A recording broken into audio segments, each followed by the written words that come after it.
As the holidays drew to a close, my husband suddenly brought up divorce. I readily agreed and even gave up custody of our 2 children. On the night of December 28th, as Michael pushed the divorce agreement in front of me, the beef stew he loved was still simmering in the kitchen. Our 2 children were in the living room watching cartoons, their laughter seeping through the crack in the door. His expression was as calm as if he were discussing what to get at the grocery store tomorrow, not ending our 12-year marriage. "Kate, let's get a divorce. I'll take the 2 kids. The house is yours, and I'll give you another $100, 0 inches compensation," he said the words, flowing so smoothly and naturally that it was obvious he had rehearsed them many times. I picked up the pen and signed my name on the agreement without even looking at the specific clauses. Fine, all I want is my freedom.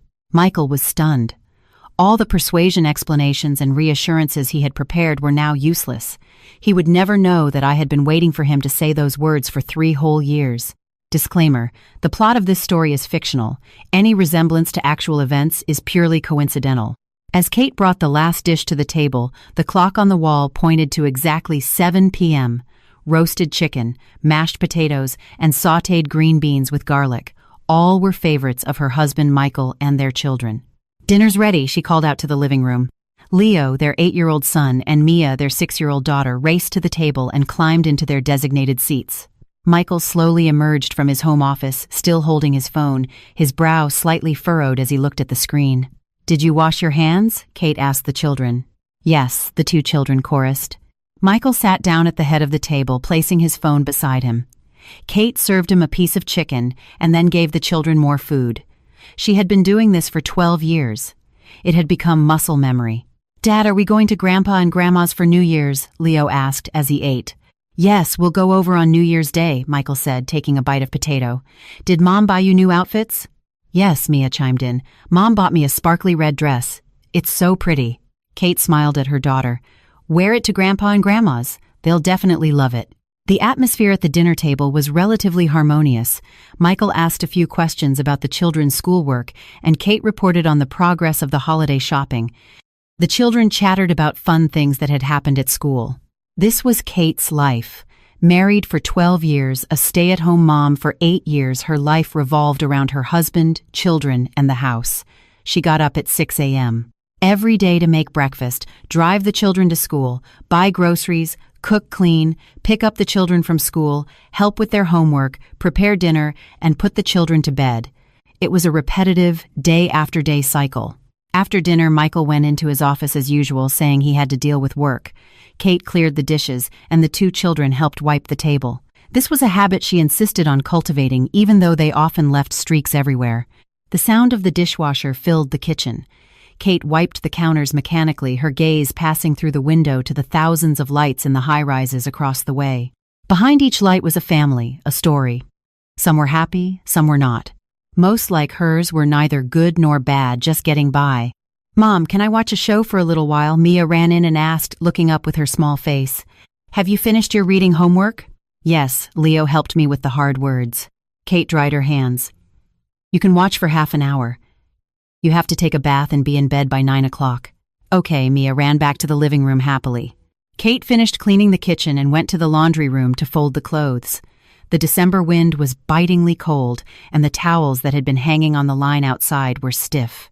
She brought them in warm and smelling of the cold air, Michael's dress shirts, the children's fleece jackets, her own yoga pants. All the clothes were mixed together just like this family, seemingly integrated on the surface, but in reality, each had its own texture and purpose. At 9 o'clock, Kate promptly urged the children to take a bath. Leo could already wash himself, but Mia still needed help. The bathroom was steamy, and her daughter's small body was soft and warm. Kate carefully lathered her with soap. "Mom, why is Dad always in his office?" Mia suddenly asked. "Dad has to work. But Chloe's dad doesn't work at home. Chloe said her dad plays Legos with her after work." Kate's hands paused for a moment. "Every dad's work is different." Mia seemed to half understand and was soon distracted by the bubbles. After blow-drying the children's hair, telling them a bedtime story, and tucking them in, it was almost 10 o'clock. Kate gently closed the door to the children's room and stood in the hallway, taking a deep breath. Only at this time of day did she truly have her own time, even though it was only a few short hours, and even though she usually used it to tidy up the house and prep for the next day. Michael was still in his office. Light shone from under the door and she could faintly hear him talking on the phone. His tone was gentle with a hint of a smile. Not the perfunctory smile he usually had for her and the children, but a genuinely happy one. Kate stood at the door for a few seconds but ultimately did not knock. She turned and went into the master bedroom. From the bottom drawer of the nightstand she took out a journal. The black moleskin cover was worn at the edges. It was a gift from Michael in the year they got married. At the time he had said, "Katie, from now on write down whatever is on your mind in here. When we're old we can look back at it together. It will be very interesting." Kate opened the journal. It was filled with densely written words, but they were not sweet nothings but rather records of accounts, plans, and clear-headed self-dialogues. The latest page read the 19th of December 2025. 3 months left until the goal. Persevere. She picked up a pen and added a line below, "Everything is normal today. He took 2 calls tonight, avoiding me both times. Mia asked why Dad doesn't play with her. I was at a loss for words." After writing, she put the journal back in its place and covered it with a few books. Then she went to the bathroom to wash up, changed into her pajamas, and lay down on the bed. Their wedding photo still hung above the headboard. In the photo, she was 24 years old with a brilliant smile and eyes full of light. Michael had his arm around her shoulder, also looking blissful. 12 years had passed and the photo had faded just like their love. Kate turned off the lamp and lay in the dark with her eyes open. She heard the office door open, heard Michael's footsteps, and heard him go to the guest bathroom to wash up. They had been sleeping in separate rooms for 3 years. The reason was that Michael worked late and was afraid of waking her. The guest room door closed gently. Kate turned over and closed her eyes. She didn't need to check his phone to know that Michael was definitely texting some woman at this moment, maybe the one named Jessica, or maybe someone else she didn't know about. 3 years ago, she had discovered the ambiguous texts on his phone, the unfamiliar perfume on his shirt, and the sudden increase in his late nights at the office on weekends. She had confronted Michael. He had explained that it was a colleague, a work requirement, and that she was overthinking it. Kate chose to believe him, or rather, she chose to pretend to believe him. Because at that time she had no job, no income, and no way out. Her 2 children were still small, and she couldn't let them lose their complete family. But a person pretending to be asleep will eventually wake up. A year ago, she began to change quietly. She enrolled in an online accounting certification program and studied every night after her family had gone to sleep. She reconnected with her old college friends to inquire about job opportunities. She even started running on the treadmill and lost the baby weight she'd never quite shed. These changes were very small, and Michael didn't notice at all. In his eyes, Kate was still the meek and obedient housewife who couldn't do anything but take care of the children and the house. And that was exactly what Kate wanted. The sound of the wind outside the window grew louder. The weather forecast said it would snow tonight. Kate thought about the gifts she needed to bring to her in-laws' house for New Year's, the brunch she needed to prepare, and the gift cards for the kids. As she thought, she fell asleep. The next day was December 29th. Kate got up at 6 a.m. to prepare breakfast. Michael was up early for once, sitting at the dining table, looking at his phone, his expression somewhat absent-minded. "I've got all the gifts for your parents' house ready," Kate said, placing a plate of scrambled eggs in front of him. "I bought a nice bottle of scotch for your dad and a cashmere scarf for your mom.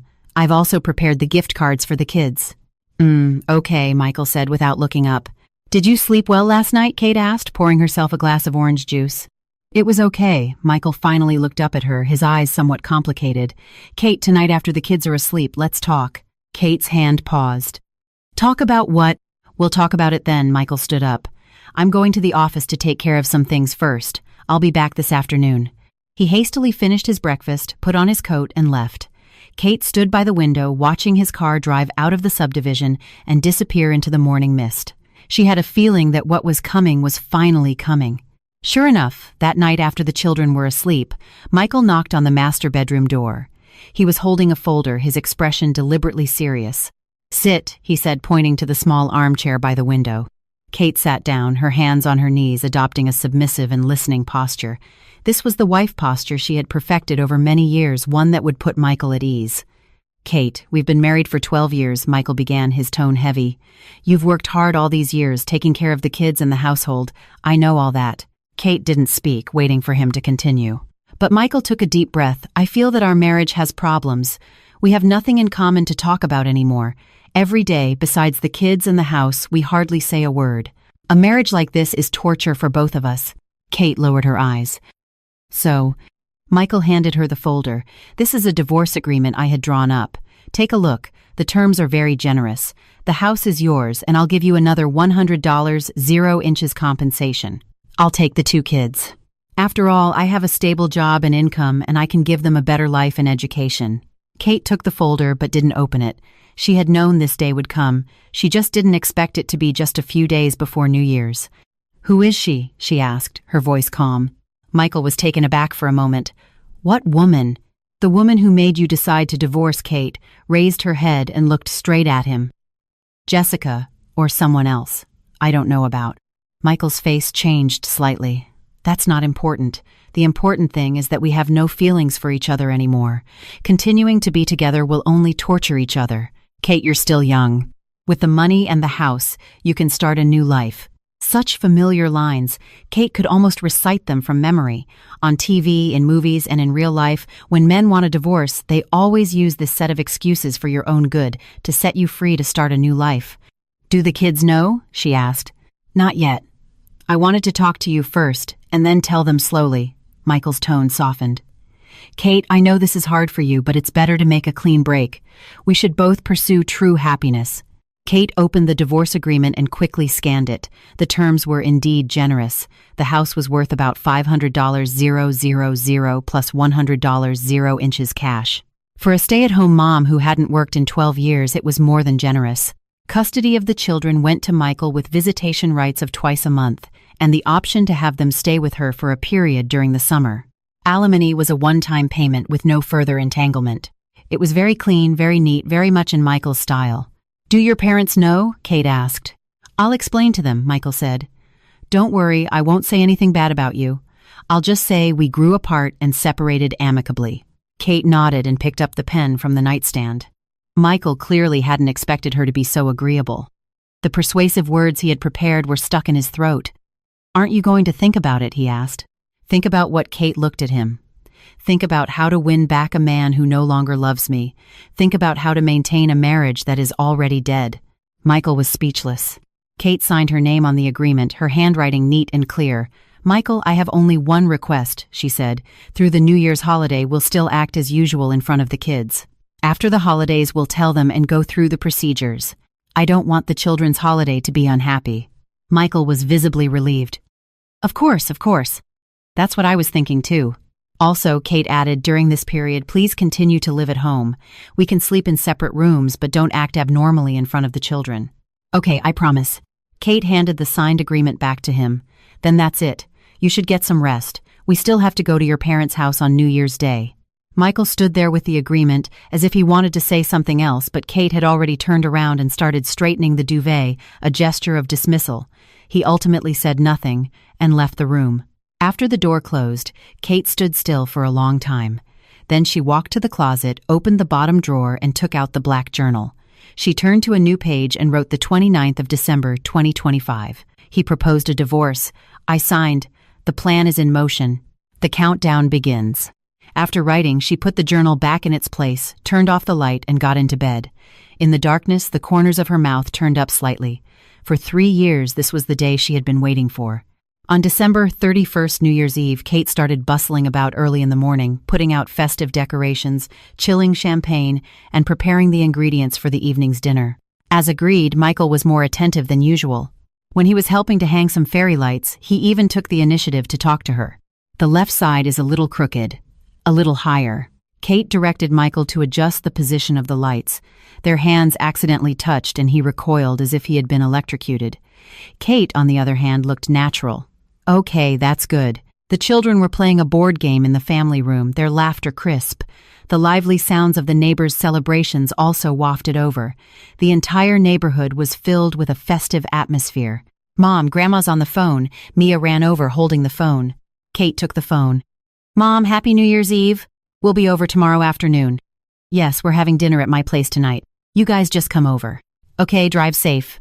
After hanging up, she glanced at Michael.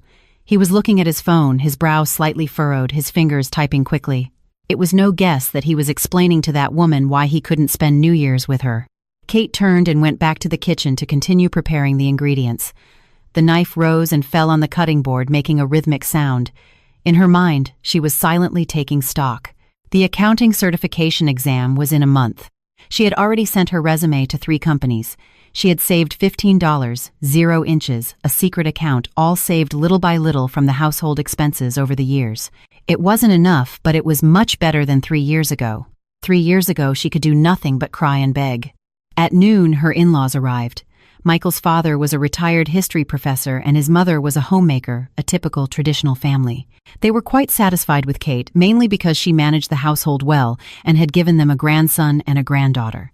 "Catherine, you've worked so hard making all this food," her mother-in-law said politely, but her eyes were critically scanning every corner of the living room. "It's my pleasure," Kate said with a smile, pouring coffee. "Dad, Mom, have some coffee." "Where's Michael?" her father-in-law asked. "He's in his office dealing with work. He'll be out in a minute," Kate said. As she spoke, Michael came out, putting on a gentle and filial mask. "Dad, Mom, you're here. Was the traffic bad on the way?" The family sat in the living room and chatted.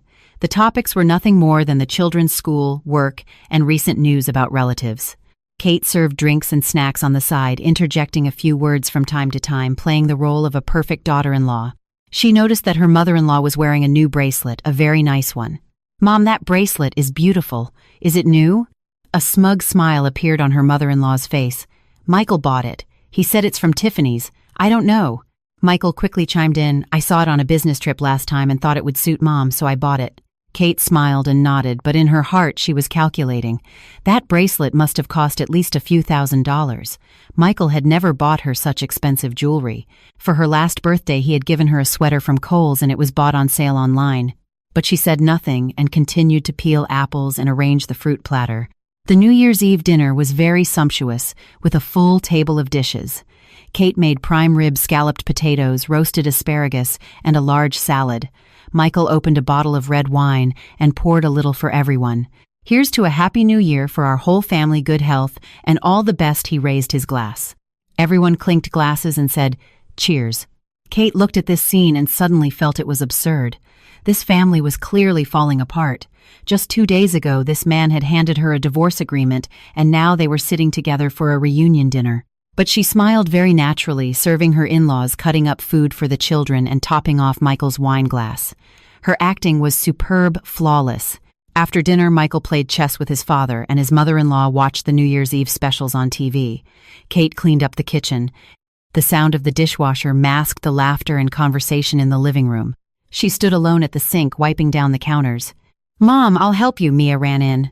"No need, go watch TV," with Grandma. Kate patted her daughter's head. "I want to stay with Mom." Mia leaned against the counter. "Mom, you made so much food today. Are you tired?" "Not tired," Kate said. "As long as you're happy, Mom is not tired." This was half true. She was tired, but she hadn't known what true happiness was for a long time.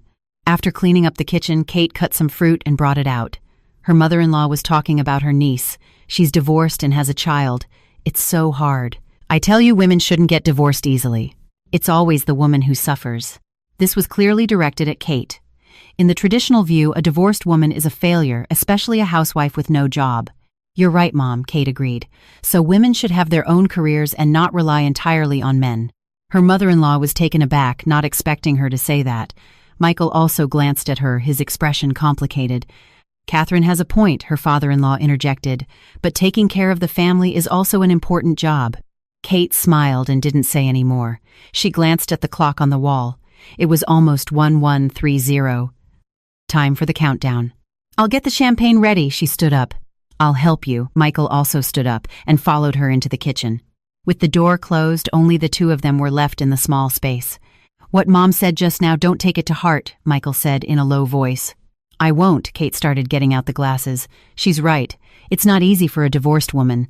Michael was silent for a moment. "Kate, I know I'm sorry, but feelings can't be forced." "I understand." Kate arranged the glasses on a tray. "You don't have to explain. I understand everything." Her calmness made Michael uneasy. The crying, nagging, and bargaining he had expected never happened. Kate was as calm as if she had been prepared to accept all of this long ago. "After the holidays, I'll go through the procedures as soon as possible," he said. "I won't give you less money or the house." "Okay," Kate said. "You go be with your parents. I can handle it here." Michael stood there for a few seconds and finally went out. Kate watched his back, a cold smile on her lips. He thought she was submissive, but in fact, she was surrendering. At midnight, the sound of cheers and fireworks rang out. On TV, the ball was dropping in Times Square. The children ran excitedly to the window to watch the neighborhood fireworks. Her in-laws exchanged hugs and well wishes. Michael took out some envelopes. "Leo, Mia, come get your New Year's gift." The two children ran over and took the envelopes, saying sweetly, "Thank you, Dad. Happy New Year, Dad." "And here's yours, Catherine." Michael handed Kate an envelope. Kate took it. It was of average thickness, probably a check for a few $100s, just like in previous years. "Thank you." "Open it," Michael said. Kate opened the envelope. Inside, there was a check for $5,000 and a small card that said, "For all you do." Kate understood. This was hush money, a compensation for his conscience, the price for her to divorce him peacefully and not cause trouble. "Thank you, it's too much." She handed the check back. "Keep it," Michael held her hand. "You've had a hard time all these years." His hand was warm, but Kate only felt cold. She withdrew her hand and put the check in her pocket. Then, "Thank you." This gesture completely reassured Michael. He thought that by accepting the money, Kate had accepted all the terms of the divorce. He would never know that what Kate wanted was far more than this. At 2 a.m., after seeing off her in-laws and putting the children to bed, the house finally became quiet. Michael finished washing up and hesitated for a moment. "I'll still sleep in the guest room." Good night," Kate said. She went back to the master bedroom but didn't go to sleep right away. From the depths of the closet, she took out a small fireproof box. Inside were various documents: her social security card, college diploma, professional certifications, and a few passbooks and bank cards. These were all things she had secretly prepared over the years. The diploma and certifications were her confidence, and the bank accounts were her way out. At the bottom was an employment contract she had just signed last week for an accountant position at a mid-sized firm with an annual salary of $65,000. She would start work after the holidays. The company valued her 10 years of prior work experience and her recently obtained certifications and agreed to give her a chance. $65,000. A year might be what Michael spent on business trips, but for her it was the starting point of a new life. Kate put the things back in their place and then opened her phone to check the messages in her study group. She had scored at the top of her class in the final exam for her certification program. The instructor sent her a private message asking if she was interested in pursuing a higher-level CPA license. She replied, "Thank you, I will consider it." Turning off her phone, Kate lay down. The sound of fireworks outside had become sparse with only a few sporadic pops, like the final echo of this marriage. She closed her eyes and scenes from the past 3 years flashed through her mind: the shock and pain of discovering Michael's infidelity, the despair of deciding to endure it, the calmness of making a plan, and the determination of implementing it step by step. The most difficult moments had passed. Now she just needed to follow the plan and take the last few steps. Michael didn't come home until 10 p.m. on New Year's Day with the faint smell of alcohol and perfume on him. Kate was reading a book in the living room. Without looking up, she asked, "Have you eaten?" "Yes," Michael said a little guiltily. "A client dinner. I couldn't get out of it." Kate turned a page of her book. "The children are already asleep. Keep your voice down." Michael stood in the middle of the living room looking at her calm profile. Suddenly he felt an indescribable sense of unease.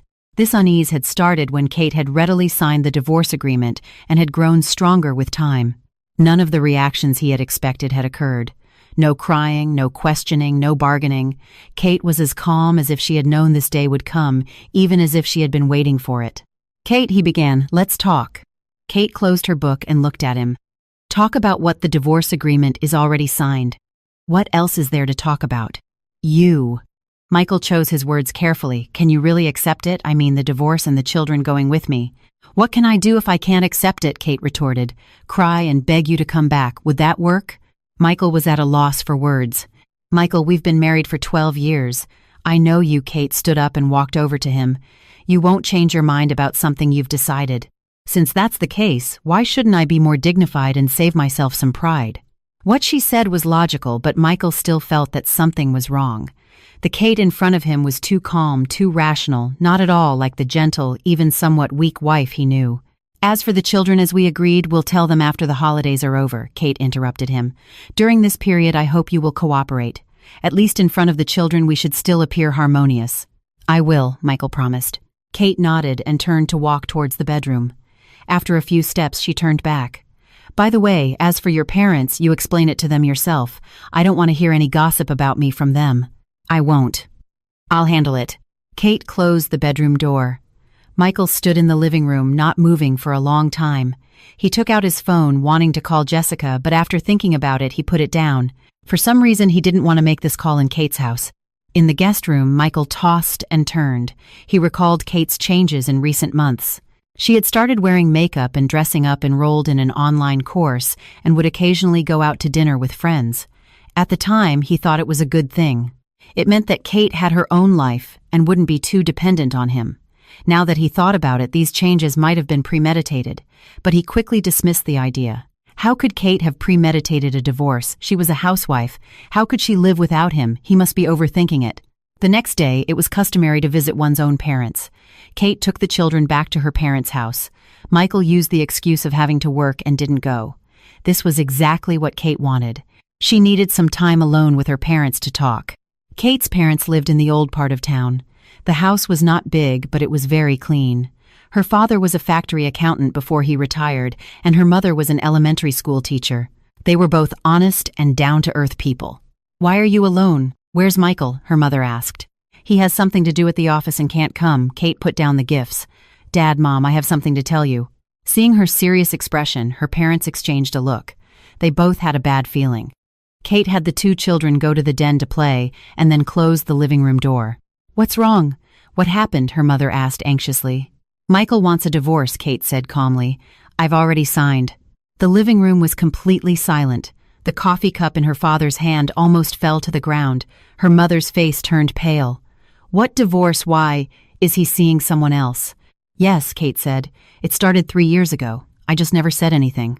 "How is that possible?" Her mother couldn't believe it. "Michael seems so decent." "Mom, people change." Kate held her mother's hand. "Don't get excited. Let me finish." She told her parents everything: her endurance for the past 3 years, the process of discovering Michael's infidelity, and the recent signing of the divorce agreement. But she concealed the part about her own preparations, only saying that she was forced to accept it. "That bastard," her father trembled with anger. "I'll go give him a piece of my mind." "Dad, don't go." Kate held her father back. "It's useless. His heart is no longer in this family. Forcing him to stay is meaningless." "Then what about you? What about the children?" her mother said, her face streaked with tears. "You haven't worked for so many years. How will you live after the divorce?" "I have a plan," Kate said. "The house is mine, and he'll give me $100,000. I can start work after the holidays. I found a job, an accounting position paying $65,000 a year." Her parents were stunned. They hadn't expected their daughter to have a plan already.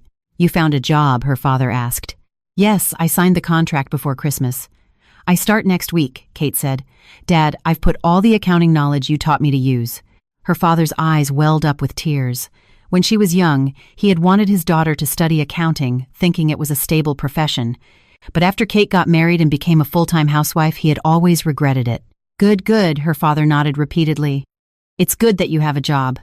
With a job, you'll be okay." "But the children are with him," Kate said in a low voice. "I've given up custody." What her mother became agitated again. "How can you give up the children? They are your flesh and blood." "Mom, what can I do if I don't give them up?" Kate smiled bitterly. "I have no job, no income. Will the judge award the children to me? It's better to be proactive and fight for better terms than to be forced to give them up in the end." She paused. "And I'm only giving them up temporarily. When I get back on my feet, have a stable income and a place to live, I'll fight for custody again. The law allows for a change in custody." Her parents were silent. They knew their daughter was right, but it was hard to accept emotionally. "You've been wronged, child," her father patted her on the shoulder. "It's all my fault for not being capable enough to support you." "Dad, don't say that," Kate shook her head. "This is my own choice. I'll bear the consequences myself. All I need is your support. Don't go and make a scene with Michael. Don't give him any leverage." Her parents finally agreed. Although they felt sorry for their daughter, they also knew that making a scene would not be good for Kate. This society is already unfair to divorced women, let alone a housewife with no job. At lunch, the two children were very happy, completely unaware of the heavy conversation the adults had just had. Kate served her parents peeled shrimp for the children and acted as usual. Only her mother would occasionally wipe away a tear, which Kate stopped with a look. After lunch, Kate took the children to a nearby park. The park was cold in winter, but the sun was good. The children ran on the grass, and Kate sat on a bench, watching them. "Mom, are you unhappy?" Mia ran over and hugged her legs. "No, Mom is very happy," Kate patted her daughter's face. "But you're not smiling," Mia said. Kate forced a smile. "How about this?" "It's fake," Mia pouted. "Mom, did you and Dad have a fight?" Children's sensitivity is beyond adults' imagination. Kate's heart tightened, but she remained calm on the surface. "No, Mom and Dad are fine. It's just that Mom is a little tired lately." "Then Mom should rest more," Mia hugged her. "When I grow up, I'll help Mom with the housework and Mom won't be tired anymore." Kate's tears almost fell. She hugged her daughter tightly, smelling the sweet scent of the child. This little life that she had carried for 9 months, how could she bear to give it up? But she had to. A temporary separation was for a longer-term reunion. "Mia, promise Mom one thing," Kate said. "What is it?" "No matter what happens in the future, you have to remember that Mom will always love you," and your brother Kate looked into her daughter's eyes. "Always and forever." Mia seemed to half understand, but she still nodded. "I will always love Mom too." Kate kissed her daughter's forehead, her heart filled with strength. For her children, she had to be strong, she had to succeed. On the way home, Kate received a message from her attorney. "Some evidence has been collected, including hotel records and credit card statements. More direct evidence is needed." She replied, "Continue. Everything must be in place by the end of the week." The street scene outside the car window flew by. Kate looked at this city where she had lived for 12 years and suddenly felt it was strange. But being a stranger was also good. It meant she could start over. From January 3rd to the 7th, life went on as usual. Michael still left early and returned late, and Kate still played the role of a virtuous wife and loving mother. But Michael felt more and more that something was wrong. Kate was too calm, so calm that it was unsettling. On the night of the 8th, Michael finally couldn't take it anymore and knocked on the master bedroom door after the children were asleep. "Kate, let's talk." Kate was reading a book. She took off her glasses. "Talk about what again?" "You." Michael hesitated for a moment. "What are your plans for the future, I mean after the divorce?" "Find a job and start over," Kate said. "Otherwise, wait to go broke." "I don't mean that." Michael walked in and sat down on the edge of the bed. "I mean if you need help like finding a job or—" "No need," Kate interrupted him. "I can take care of myself." Michael looked at her and suddenly realized that Kate had changed. Not her appearance, but her eyes. In the past, her eyes were always gentle, even a little timid. Now they had become sharp and determined. "Kate, do you hate me?" he asked. "Hate?" Kate laughed. "Hate is too tiring." "Michael, I don't hate you. I'm just disappointed in you and even more disappointed in myself for being so blind for so many years." These words were more hurtful than hate. Michael's face changed slightly. "I know, I'm sorry." "No need to explain," Kate said. "We've already signed the agreement. We'll soon have no legal relationship. We've had no emotional relationship for a long time. So there's really no need to explain." The distance in her tone made Michael feel very uncomfortable. He stood up. "Then you should get some rest." At the door, he turned back. "Kate, no matter what, I hope you're well." "I will be," Kate said. "Definitely." The door closed. Kate picked up her phone and sent a message to her attorney. "He's getting suspicious. Speed up the process. Also check his recent large transfers, especially to that woman." Soon the attorney replied, "I'm on it. By the way, the change in his company's shareholding that you asked me to check has a lead. 6 months ago, he transferred 10% of his shares to a shell company. The legal representative of that company is Jessica's younger brother." Kate's eyes narrowed. Michael had not only cheated, he was also hiding marital assets. This required an adjustment to her previous plan. $100,000 and a house were far from enough. She replied, "Collect all the evidence, including the share transfer documents, bank statements, and communication records. I'll need them by this weekend." Putting down her phone, Kate walked to the window. The night was dark, with a few scattered lights on the tall buildings in the distance. She remembered that night 3 years ago when she first discovered Michael's infidelity and cried all night in the bathroom. At that time, she felt like her world was collapsing, but now standing here, she only felt calm and determined. People are forced to grow. Gentleness is because there is someone to rely on. Strength is because there is no other choice. Kate had no other choice, so she had to be strong. On Friday, January 10th, Kate prepared a large table of dishes as usual. Michael also came home for dinner on time. At the dinner table, he announced, "Let's go out to eat as a family tomorrow night. I've booked a nice restaurant." "Okay," the children cheered. Kate glanced at him. Why the sudden desire to eat out? "It's the weekend and it'll be nice to do something special," Michael said, "and we might not have the chance in the future." His words were meaningful. Kate understood.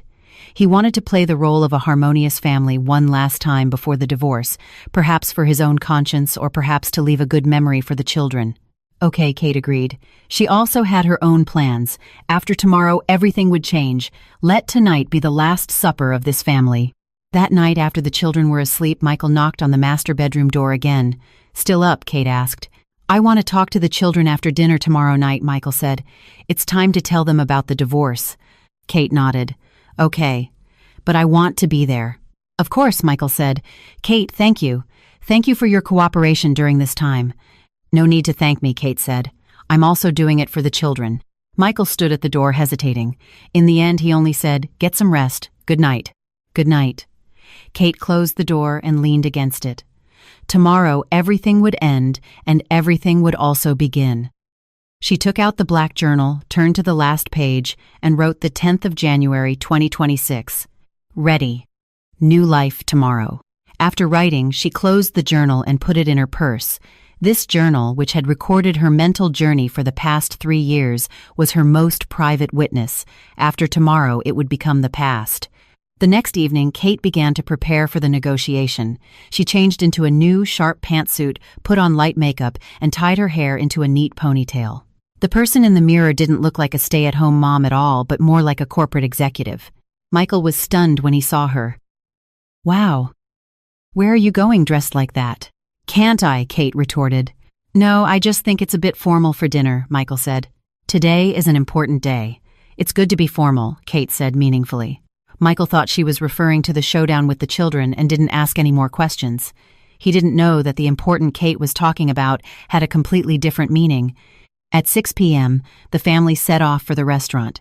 Michael had booked a high-end steakhouse with a private room suitable for talking. The children were very excited because they rarely came to such an expensive restaurant. When ordering, Michael was very generous, ordering the children's favorite dishes. He ordered a bottle of Cabernet for himself and also poured a glass for Kate. "It's a special occasion, have a little," he said. Kate didn't refuse. She needed a little alcohol to calm her nerves, although she was already well prepared.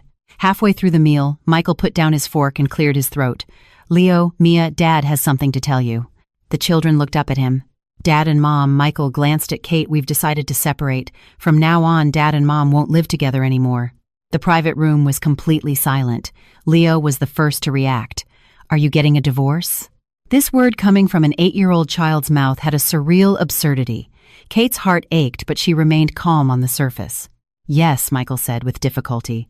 "But don't worry, Dad and Mom still love you. We just won't live together anymore." "Why?" Mia asked, tears welling up in her eyes. "Because." Michael didn't know how to explain. "Because your father has fallen in love with someone else," Kate calmly took over. "He has a new family outside, so he doesn't want us anymore." These words were like a bomb exploding in the private room. Michael's face turned pale. "Kate, what the hell are you talking about?" "Am I?" Kate took a manila folder from her purse and pushed it in front of him. "These are your hotel records with Jessica starting from 3 years ago. A total of 47 times. Do you need me to read them to the children?" Michael's face turned white instantly. He grabbed the documents, his hands trembling. You investigated me." "Of course." Kate took out another document. "These are your credit card statements. Last year alone, you spent over $50,000 on gifts for her. And this," she tapped the final document, "is the proof that you fraudulently transferred company shares to her younger brother 6 months ago." With every sentence, she said, Michael's face turned a shade paler. The children looked at their parents completely confused about what was happening, but they could feel the terrifying atmosphere. "Kate, let's go outside and talk." Michael stood up, his voice trembling. "Why go outside?" Kate sat still. "The children have the right to know the truth." "Michael, you wanted a divorce. Fine, I agree, but not according to your agreement." She took out another document from her purse. "This is my divorce agreement. The house is mine. The full value of the shares you transferred, estimated at $1.2 million, is mine. In addition, you will pay $200 0 inches damages for emotional distress, and full custody of the children is mine." "You're crazy," Michael hissed. "On what grounds?" "On these grounds," Kate pointed to the evidence on the table. "On the grounds of your infidelity, on the grounds of your fraudulent transfer of marital assets, on the grounds of your attempt to deceive me and your children." "Michael, if this evidence is submitted to the court, how do you think the judge will rule? How will your investors react?" Michael collapsed back into his chair, sweat beading on his forehead. For the first time, he realized that he didn't know Kate at all. This seemingly gentle and weak woman had secretly collected so much evidence and laid such a big trap. You knew all along." His voice was hoarse. "I knew 3 years ago," Kate said. "I didn't expose you then because I had no job, no income, and no ability to raise the children alone. But now I do." She looked at the children. "Leo, Mia, Mom has to tell you, Dad made a mistake and he won't be living with us. But Mom wants you. Mom will work hard to give you a good life. Are you willing to live with Mom?" The 2 children were already in tears. Mia threw herself into Kate's arms. "I want Mommy. I want Mommy." Leo also walked over and hugged Kate's arm. "I also want Mommy." Kate hugged the children, her tears finally flowing. But these were not tears of weakness, but tears of release, tears of victory. Michael watched this scene and suddenly felt like an outsider. This family he had lived in for 12 years, these people he thought would always belong to him, had all left him in an instant. "Kate, we can talk about the terms." He tried to salvage the situation. "There's nothing to talk about." Kate wiped away her tears. "Sign this agreement. If you don't, we'll see you in court. At that time, not only will this evidence be made public, but your company's shareholders and clients will also know. Think it over." Michael knew she meant what she said. If this evidence was exposed, his career would be over. The company was trying to secure a new round of funding. If a scandal broke out at this time, everything would be ruined. He picked up the pen, his hand trembling so much that he could barely hold it. The moment he signed his name on the agreement, he felt his world collapse. Kate put away the agreement and took out another document. "This is a supplementary agreement. You will pay $3,000 a month in child support for the 2 children until they graduate from college. In addition, you can visit them once a week, but you must make an appointment in advance and get my consent." Michael signed numbly. All he wanted now was to get out of here, out of this suffocating place. "Okay, you can go now," Kate said. "The children are coming home with me tonight. I'll take them to school on Monday." Michael stood up and looked at the children. Mia hid in Kate's arms and wouldn't even look at him. Leo looked at him, his eyes filled with disappointment and anger. "Leo, Mia, Dad." He wanted to say something, but couldn't. "Let's go," Kate interrupted him. "Don't make the children more upset." Michael took one last look at them and turned to leave. The moment the private room door closed, Kate hugged the children tightly and burst into tears. This time, it was a complete release. The next morning, Kate woke up earlier than usual. She made pancakes and woke up the children. The children's eyes were still a little swollen, but they were in good spirits. "Mom, are we moving today?" Leo asked. "Soon," Kate said. "We'll stay here for a little while. We'll move when Mom finds a new house. But from today on, Dad won't live with us anymore." Mia lowered her head and said in a small voice, "I miss Dad." Kate squatted down and hugged her daughter. "I know, sweetie. When you miss Dad, you can call him or go see him on the weekend. But from now on, Mom will be the one mainly taking care of you." "Okay." Mia nodded. "Mom, will you always be with us?" Of course, Kate kissed her daughter. "Mom will always be with you." After dropping the children at a friend's house for a play date, Kate went to her attorney's office. Sarah had already prepared the documents and was waiting for her to sign. "The divorce agreement has been notarized. This is a copy." Sarah handed her the document. "The custody change procedures are also being processed. It should be done in about a week. Michael is very cooperative. It seems he was scared by your evidence." "He wasn't scared. He just made the most favorable choice after weighing the pros and cons," Kate said as she signed. "If it went to court, he would lose more." Sarah looked at her with admiration. "Kate, you are the calmest client I've ever seen. Many women would just cry and make a scene in a situation like this, but you knew how to collect evidence and wait for the right time." "Because crying and making a scene is useless," Kate said. "This world only sympathizes with the weak, but it only respects the strong. I don't want to be pitied. I want to be respected." After signing the documents, Kate went to see an apartment. It was in a complex not far from the children's school, a 2-bedroom, 2-bathroom apartment of 900 square feet.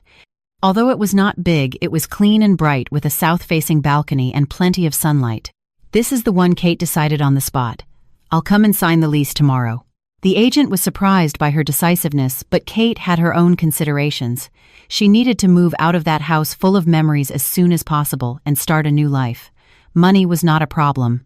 The money she got from the divorce was enough for a down payment on a condo, but for now, renting was faster and easier. On Monday, Kate reported for duty at her new company. Her colleagues were all very friendly, and her boss was a woman in her 40s who appreciated Kate's competence. "I heard you were a stay-at-home mom," before the boss asked.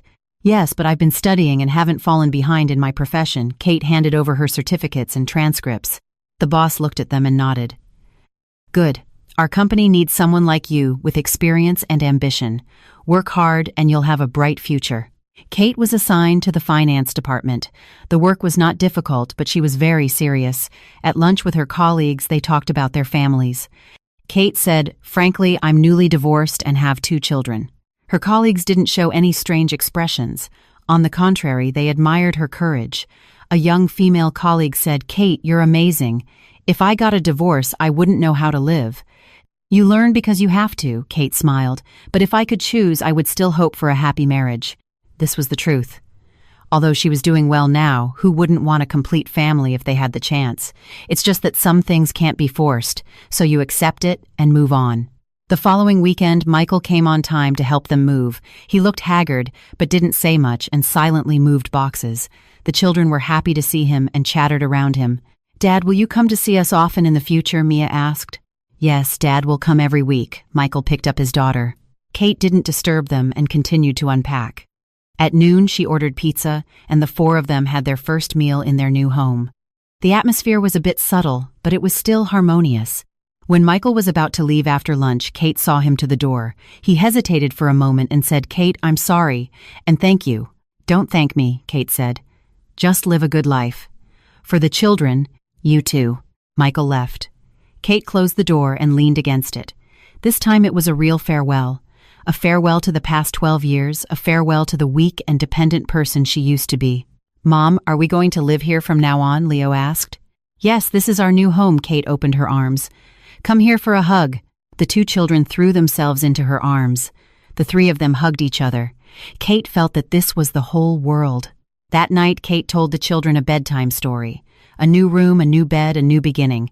The children quickly fell asleep with smiles on their faces. Kate sat in the living room and opened her laptop. She registered a blog called 35 and Starting Over. In her first post, she wrote about her divorce experience, her mental journey, and how she went from despair to hope. After publishing it, she closed her computer and walked to the balcony.